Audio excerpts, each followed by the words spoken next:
primitive et intégrale. Alors on verra dans ce chapitre d'abord les propriétés des primitives, comment calculer une primitive, comment utiliser le tableau des primitives pour les calculer. Et ensuite on verra les propriétés des intégrales, la valeur moyenne d'une intégrale. On verra à la fin l'intégration par partie. Alors commençons par le commencement, et notamment par une définition de la primitive. Alors pour définir une primitive, on a une condition, c'est la continuité. Alors soit la fonction f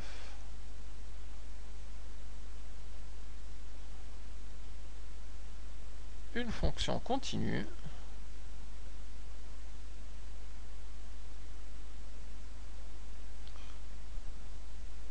sur un intervalle i.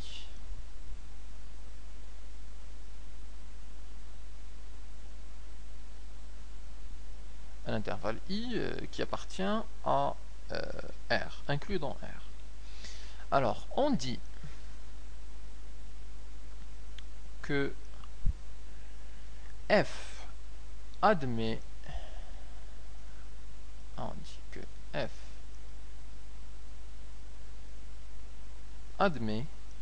une primitive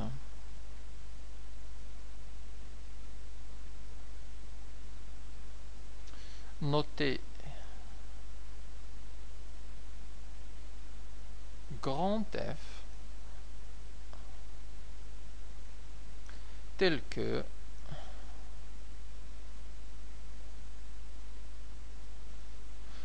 la relation entre le petit f et le grand F, c'est une relation assez simple. Elle nous dit que si on prend la fonction grand F et qu'on la dérive, eh bien on retombera sur le petit f. C'est vraiment la relation fondamentale entre une fonction petit f et sa primitive grand F. Alors tout de suite un exemple pour éclaircir les idées.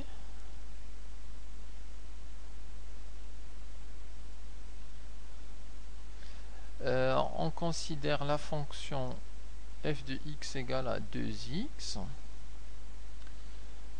Alors cette fonction est continue.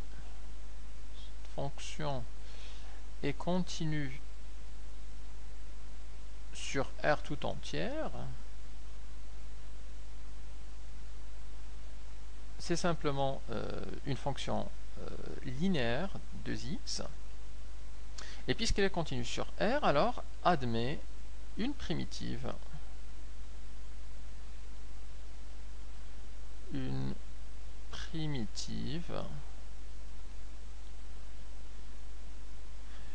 Grand F, alors telle que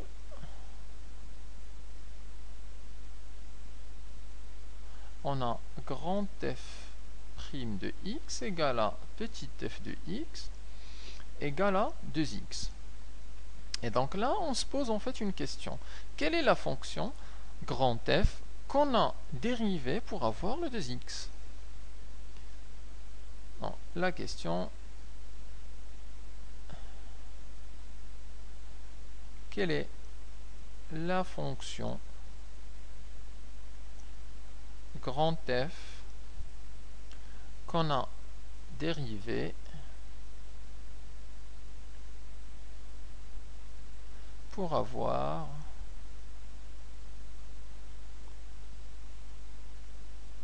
x. Alors, la réponse est simplement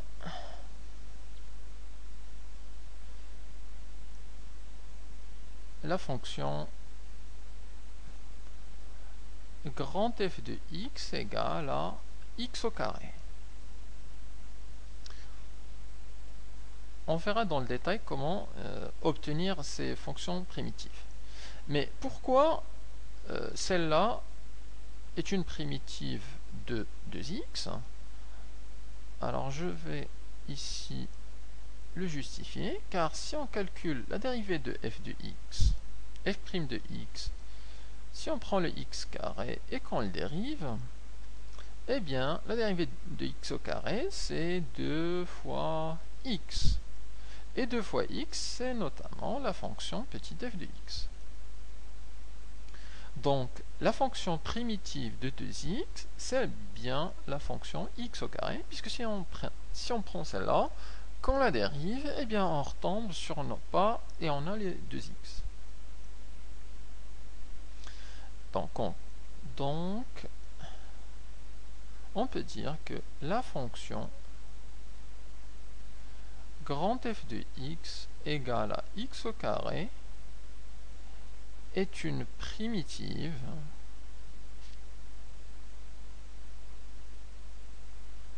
de petit f de x égale à 2x. Alors tout de suite une petite remarque.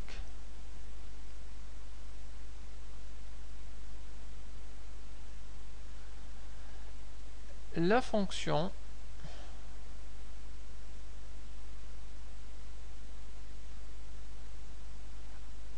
f1 de x égale à x au carré plus 1 est aussi une primitive de petit f de x. C'est aussi une primitive de f de x égale à 2x. Et vous voyez tout de suite pourquoi. Car si on prend celle-là, on fait du x carré plus 1 prime. La dérivée d'x au carré, ça donne 2x. Et la dérivée de 1, c'est une constante, ça donne 0. Et donc on retombe directement sur le 2x qui est petit f de x. Idem pour la fonction grand f2 de x égale à x au carré moins racine de 3, qui est aussi une primitive de petit f de x. Si on prend celle-là, on dérive, la dérivée de ça c'est 2x, la dérivée de moins racine de 3, c'est égal à 0. Et donc en fait, en général, si on rajoute une constante, plus 1, bon, racine de 3, moins 1 demi, plus racine de 5555, alors toutes ces fonctions vont être en fait des primitives de la fonction f de x égale à 2x. Alors qu'est-ce qu'on déduit en fait? On dit que de façon générale,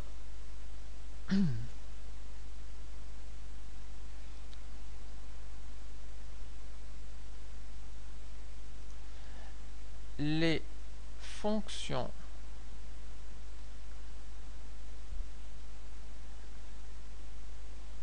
primitives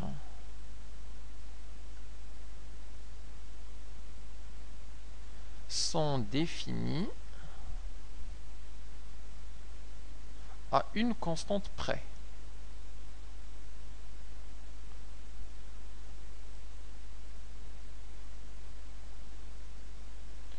Alors, dit en plus clair,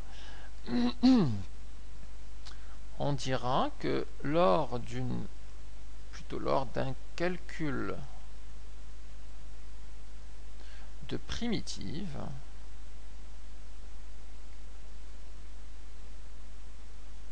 il faut toujours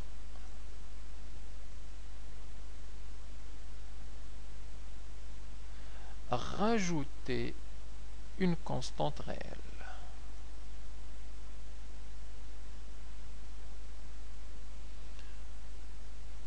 Une constante réelle. Exemple pour notre fonction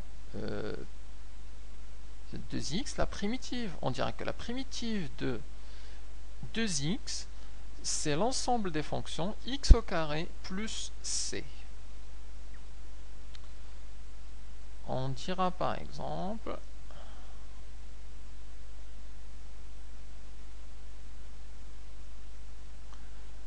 que l'ensemble des primitives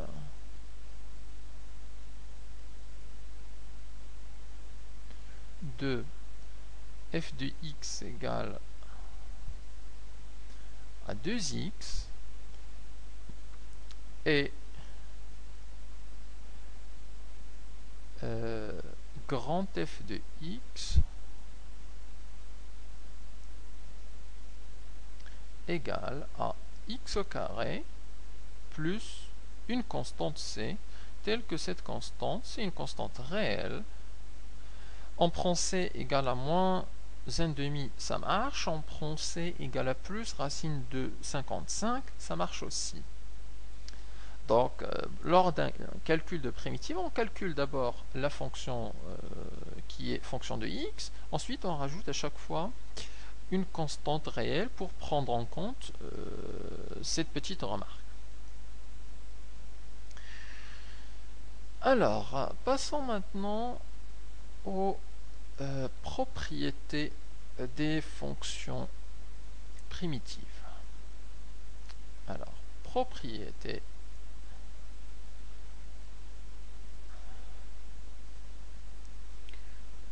Première propriété, la primitive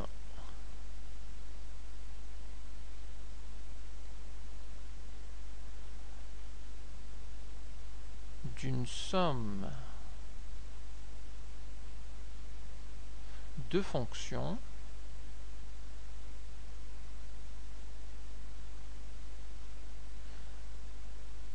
f plus g et la somme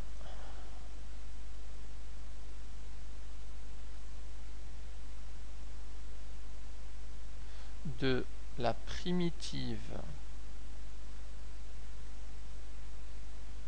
de f et la primitive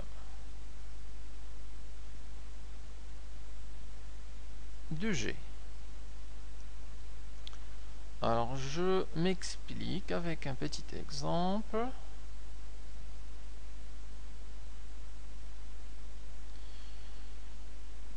La primitive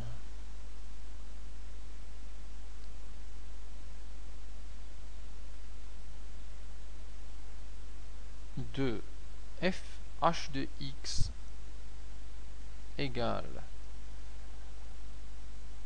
à 2x moins 1 sur x au carré et alors grand H de x égale, là on a une somme de deux fonctions, donc d'abord la fonction de x et ensuite la fonction g. Alors pour calculer la primitive, on va calculer la primitive de celle-là. La primitive de 2x, on l'a vu, c'est x au carré. Et on va lui rajouter la primitive de la deuxième fonction, ici. La primitive de moins 1 sur x carré, c'est 1 sur x. Car si on prend le 1 sur x et qu'on le dérive, on retombe sur le moins 1 sur x carré. Donc en gros, on prend ici, ça c'est grand G, et le x carré, c'est la